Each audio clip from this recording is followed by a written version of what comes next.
neurologist here at the Royal Melbourne Hospital, and I first met Mark and Brenda in around about 2000 when he had an autologous haematopoietic stem cell transplant here.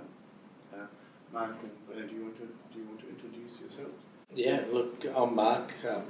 I'm a 54-year-old male diagnosed with MS for the last 20 years. I had the stem cell transplant back in 2000. It was a very involved procedure.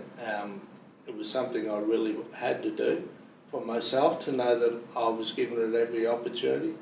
I don't know where I'd be if I didn't do it, but I know I'm a much happier person knowing that I've tried. I'm Brenda, Mark's wife. I'm going to say we've been married 30 years this year. Mark was diagnosed with MS when we were married for 9 years, which was 1996, and the stem cell transplant came within the first 3 years of Mark's diagnosis because Mark, we soon discovered, had progressive MS. He had to retire from work at the age of 37, and we had no options. Did you have progressive MS right from the start, or was it? Did you first have some relapses? Very difficult to tell, but I think it hasn't changed the nature of the condition. I think I've just progressed. I mean, then at that original time. Yeah, look, I've just progressed very slowly ever since. I don't believe Mark ever suffered an attack or a relapse, or it was a daily change of just something. And the disease was obviously in the early stages getting worse very quickly, as you said. So this was seen as a research option to try. Exactly. At the Royal Melbourne Hospital at that time, led by Professor Kilpatrick and Andrew Grieger, neurologist and hematologist, we were exploring whether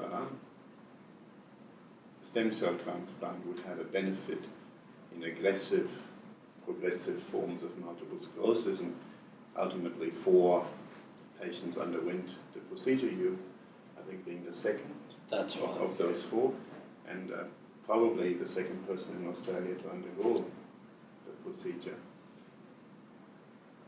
Tell us maybe a little bit about that time.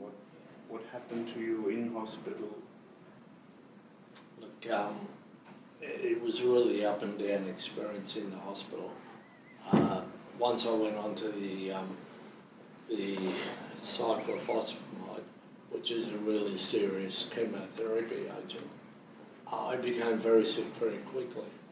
And it took a while. It took around about 20 days before I really started to feel good again. So it was an experience of, I just had to commit myself, and I just had to be in it and know that I wasn't giving up.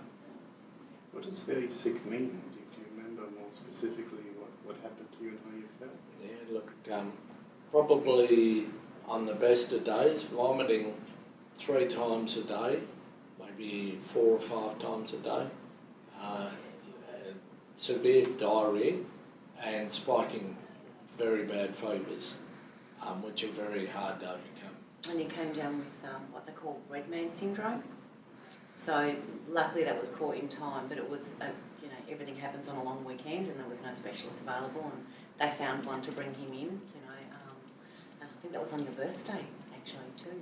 Yeah, that was I developed a serum sickness, which was related to the AHSCT that we were on at the moment. And it took a while, and it was just steroids that improved it. Very easy to rectify. But it sounds like there were infections, and this particular, much less common complication, which made you very sick acutely. And it took about a month for you to... Yeah, exactly. I was amazed 1 week before I was discharged. I could not believe that I'd ever leave the place. So in fact, things turned around fairly quickly as the immune system started coming back from the graft. I think you were in isolation for 4 weeks, 5? Yeah, around about 4 odd weeks, and those weeks were very hectic. But I had a very good team of people that I was very confident in, and that didn't do too much for me health-wise. I still got sick. I think that's pretty much par for the course, because the chemotherapy aims to, of course, destroy or kill a large proportion of the immune system, and for a period of time you're very vulnerable to infections. Yeah. Mm. But you got better, and you left after about five weeks. I think it was 5 weeks. Yeah, it was about 5 weeks. It was a long 5 weeks for me and the kids. I can tell you that much. When you got home, were you, initially worse or better than when you came into the hospital? It was a very slow recovery, just in physical weakness. I didn't leave the hospital bed very much at all. I probably developed a couple of other issues where pressure sores and things like that became an issue for the first time. Do you remember what your, function was when you came into the hospital? Were you walking? Were you walking with an aid? I got wheeled in a wheelchair, and that was only because of distance. There was a lot of So you could still walk some meters? Look, when I was discharged, I walked out of the room and out of the ward. He was insistent on that. Just to make sure that, So when you came in, you could walk short distances Yes. with an aid, with a walking stick? look, I wasn't on walking sticks at that particular time. So you could walk short distances unaided? Yeah, just with Using the walls. pushing off a wall, or if I got really tired, I had the wheelchair there just in case. We did have the walking sticks, but Mark chose not to use them. When you left, this is a long time ago, I admit, but when you left, you were able to walk out of the ward as well, probably with considerable effort. Yeah. Neurologically, did you get better No, from this whole process? Not at all. Looking back in hindsight, and over the time that we've been discharged from hospital, I haven't seen any improvement at all. It's been a slow and steady, gradual deterioration of function, and that's as good as I can describe it. And that occurred even in the first year or two after the transplant. You got slowly worse. Yeah, that's right. And look, I think there was a bit of disappointment there, but you were in there and you really didn't know what the chances were. You knew what was going to happen if you did nothing. I had to try. It was that chance, Mark's a very, very proud man, as a lot of men are. So having to retire from work at the age of 37, then this opportunity came within a year and a half when we first discussed it.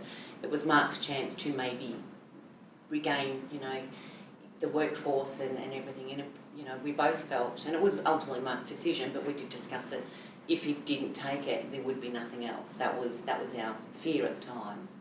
Yeah. Look, as I said with you before, everyone likes hindsight. In hindsight, I had the opportunity, knowing what I know now, I would never do that again.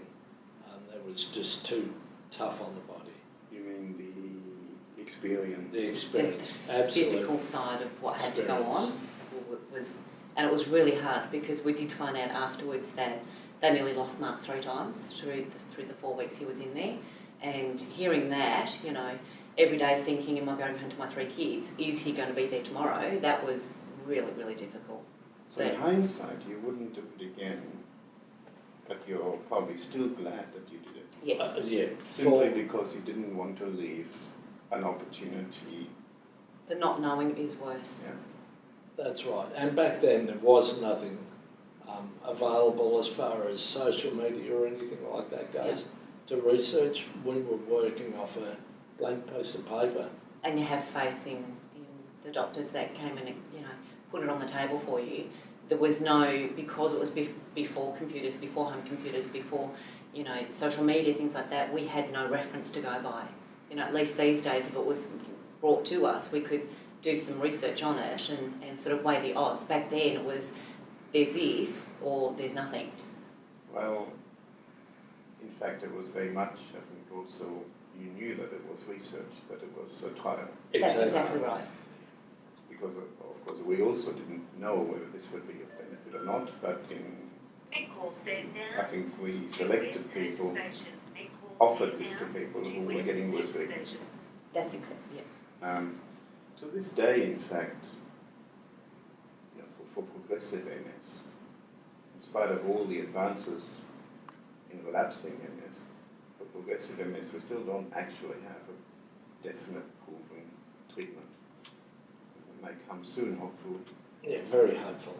But at the present time, even though you know the internet's been invented in all this time, That's it.